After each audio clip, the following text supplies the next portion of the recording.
Explain the Tyndall effect. Why do colloids show it while true solutions do not?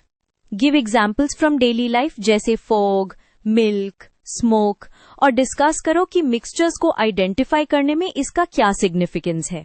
Let's use a simple diagram to make the relationship easier to see.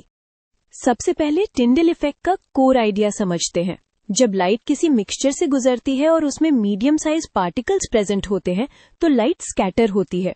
इसी scattering की वजह से light का path visible हो जाता है, जैसे एक बीम की लाइन दिखने लगती है. अब की क्वेश्चन ये है कि कॉलॉइड्स में ही क्यों दिखता है. रीजन पार्टिकल साइज है. कॉलॉइड पार्टिकल्स इतने बड़े होते हैं कि वो लाइट को स्कैटर कर सकें.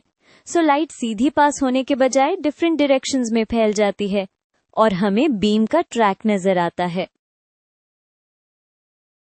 ट्रू सॉल्यूशंस में पार्टिकल्स यानी सॉल्यूट मॉलिक्यूल्स या आयंस बहुत ही टाइनी होते हैं. उनका साइज इतना छोटा होता है कि विजिबल लाइट को इफेक्टिवली स्कैटर नहीं कर पाते. इसलिए लाइट का पाथ विजिबल नहीं होता और सॉल्यूशन ट्रांसपेरेंट सा ही लगता है. डेली लाइफ एग्जाम्पल से पिक्चर और क्लियर हो जाती है. फॉग में tiny water droplets light scatter करते हैं, इसलिए कार हेडलाइट्स का बीम फॉग में क्लियरली दिख जाता है. मिल्क एक कोलॉइड होता है. उसमें फैट ड्रॉपलेट्स लाइट स्कैटर करते हैं, इसलिए मिल्क व्हाइटिश दिखता है. स्मोक में स्मॉल सॉलिड पार्टिकल्स लाइट को स्कैटर करते हैं, इसीलिए स्मोक के थ्रू लाइट बीम दिखाई देती है. अब सिग्निफिकेंस ये है कि टिंडल इफेक्ट एक प्रैक्टिकल टेस्ट की तरह काम करता है. अगर आप लाइट बीम पास करो और पाथ विजिबल हो जाए तो मिक्सचर लाइटली कोलॉइड है. अगर पाथ विजिबल नहीं होता तो वो ट्रू सोल्यूशन होने के चांसेस ज्यादा हैं.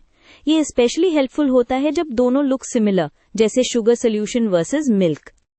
एक छोटा सा कॉशन भी याद रखो, बहुत कॉन्सेंट्रेटेड ट्रू सोल्यूशंस या हाईली कलर्ड सोल्यूशंस कंफ्यूज कर सकते हैं क्योंकि वहां अब्जॉर्प्शन ज्यादा हो सकता है. पर स्टैंडर्ड आइडिया यही रहेगा, स्कैटरिंग विजिबल हो तो कोलॉइड, स्कैटरिंग ना हो तो ट्रू सोल्यूशन.